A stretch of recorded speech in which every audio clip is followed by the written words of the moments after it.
نے۔ ابو ہریرہ کہتے ہیں کہ رسول اللہ صلی اللہ علیہ وسلم نے فرمایا، رمضان کے بعد سب سے افضل روزے اللہ کے مہینے محرم کے ہیں، یعنی مہینے کے اعتبار سے محرم کے روزے افضل ہیں رمضان کے بعد۔ ویسے تو ذوالحج کے پہلے عشرے میں تو سارے اعمال افضل ہیں، لیکن وہ صرف پہلے 10 دن کی بات ہے، اور یہاں کیا ہے، پورے مہینے کی بات ہو رہی ہے۔ لیکن یہ بات ثابت ہے کہ نبی صلی اللہ علیہ وسلم نے اس پورے مہینے کے روزے نہیں رکھے، یعنی کمپلیٹ نہیں کیا محرم کو۔ اس سے اس مہینے کے روزوں کی ترغیب تو ملتی ہے، لیکن پورے مہینے کے روزوں کی پابندی نہیں۔ خصوصاً عاشورہ کا روزہ، 10ویں تاریخ کا روزہ، جب آپ سے اس دن کے روزے کے بارے میں پوچھا گیا تو آپ نے فرمایا یہ روزہ گزرے ہوئے 1 سال کے گناہوں کا کفارہ بن جاتا ہے، یعنی پچھلے محرم سے لے کے اب تک کے جو گناہ ہوں گے وہ انشاءاللہ معاف ہوں گے۔ صغیرہ گناہوں کی طرف اشارہ ہے۔ اللہ کے رسول صلی اللہ علیہ وسلم نے اس کے بارے میں فرمایا، یقیناً عاشورہ اللہ کے دنوں میں سے ایک دن ہے، یعنی خاص دنوں میں سے ہے، تو جو چاہے اس دن روزہ رکھے، جو چاہے چھوڑ دے، یعنی نفلی روزہ ہوگا، فرض نہیں ہے۔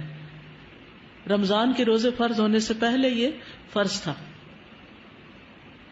ابن عباس سے روایت ہے، وہ کہتے ہیں کہ میں نے نبی صلی اللہ علیہ وسلم کو نہیں دیکھا کہ عاشورہ کے دن اور رمضان کے مہینے کے علاوہ کسی دن کو افضل سمجھ کر آپ نے اس دن کا روزہ رکھا ہو۔ تو اب آپ کو بات سمجھ آ گئی کہ 9 تاریخ کا جو روزہ ہے وہ نہ رکھا تو پھر اجر سے محرومی ہو سکتی، تو احتیاط کا تقاضا یہی ہے کہ 9 کا رکھا جائے ساتھ۔ دور نبوی میں بچے بھی عاشورہ کا روزہ رکھتے تھے، بچے بھی روزے رکھتے تھے۔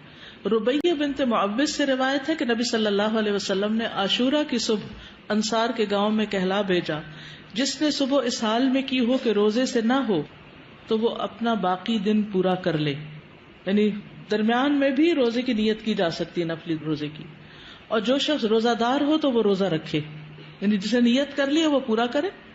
ربیہ کہتے ہیں کہ اس کے بعد ہم لوگ خود بھی روزہ رکھتے اور اپنے بچوں سے بھی رکھواتے۔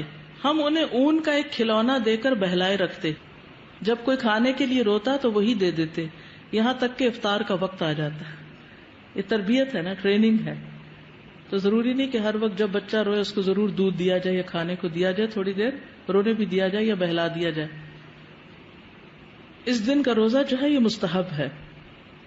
جابر کہتے ہیں کہ رسول اللہ صلی اللہ علیہ وسلم ہمیں عاشورہ کا روزہ رکھنے کا حکم دیتے، ہمیں اس کی ترغیب دیتے اور اس موقع پر ہماری نگرانی فرماتے، یعنی رکھا ہے کہ نہیں۔ اس کے بعد جب رمضان کے روزے فرض کر دیے گئے تو آپ نے ہمیں نہ حکم دیا نہ منع کیا، اور نہ اس موقع پر ہماری نگرانی کی، یعنی نفلی روزہ ہو گیا، مستحب ہو گیا۔ حضرت عائشہ سے روایت ہے کہ جاہلیت کے ایام میں عاشورہ کے دن کا روزہ رکھا جاتا تھا، جب اسلام آ گیا تو اب جو چاہے اس کا روزہ رکھ لے اور جو چاہے اسے چھوڑ دے۔ لیکن نبی صلی اللہ علیہ وسلم نے 2 دن کے روزے کا ارادہ کیا، یعنی 9 اور 10 کا۔ عبداللہ بن عباس کہتے ہیں جب رسول اللہ صلی اللہ علیہ وسلم نے یوم عاشورہ کا روزہ رکھا اور اس کا روزہ رکھنے کا حکم دیا تو صحابہ نے عرض کی، اللہ کے رسول یہی دن ہے جس کی یہود و نصارہ تعظیم کرتے ہیں۔ اس پر رسول اللہ صلی اللہ علیہ وسلم نے فرمایا، جب آئندہ سال ہوگا تو اگر اللہ نے چاہا تو ہم 9ویں دن روزہ رکھیں گے۔ کہا اس کے بعد آئندہ سال نہیں آیا کہ رسول اللہ صلی اللہ علیہ وسلم وفات پا گئے۔ ٹھیک ہے، تو افضل کیا ہے، 2 دن کا رکھ لیا جائے، 9 اور 10 کا۔ اور 9 محرم جو ہے بعض کے نزدیک 9 اور بعض 10 دونوں کو عاشورہ کا دن بھی کہا جاتا ہے۔ پہلا عشرہ ہے نا اس میں، جی نہیں، 11 والی روایت ضعیف ہے، یعنی بعض کہتے ہیں 10 اور 11 بھی رکھ سکتے ہیں، لیکن یہ کہ 11 تاریخ کے روزے کی روایت ضعیف ہے، اصل میں 9 اور 10 ہی ہے۔ ابن القیم کہتے ہیں کہ ابن عباس کا یہ کہنا تم محرم کا چاند دیکھو تو گنتے رہو اور 9ویں تاریخ کے دن کی صبح روزے کی حالت میں کرو، تو اس سے مراد یہ نہیں کہ عاشورہ 9ویں تاریخ کو کہتے ہیں، بلکہ ان کی مراد یہ ہے کہ 10ویں سے پہلے 9ویں کا روزہ بھی رکھو، کیونکہ آپ نے فرمایا تھا کہ اگر میں زندہ رہا تو روزہ رکھوں گا، تو یہ ایک طرح سے آپ کی سنت ہو گئی، کیونکہ آپ نے اس کے بارے میں خود صحابہ کو ترغیب دلائی۔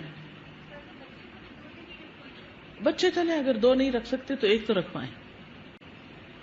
اور یہ جو الفاظ ہیں نا سلسلۃ الاحادیث الضعیفہ کے کہ اگر میں زندہ رہا تو یوم عاشورہ سے ایک دن پہلے یا ایک دن بعد میں روزہ رکھنے کا حکم دوں گا، یہ روایت ان الفاظ سے منکر ہے، یعنی اس کا انکار کیا گیا ہے، اس کی سند ضعیف ہے۔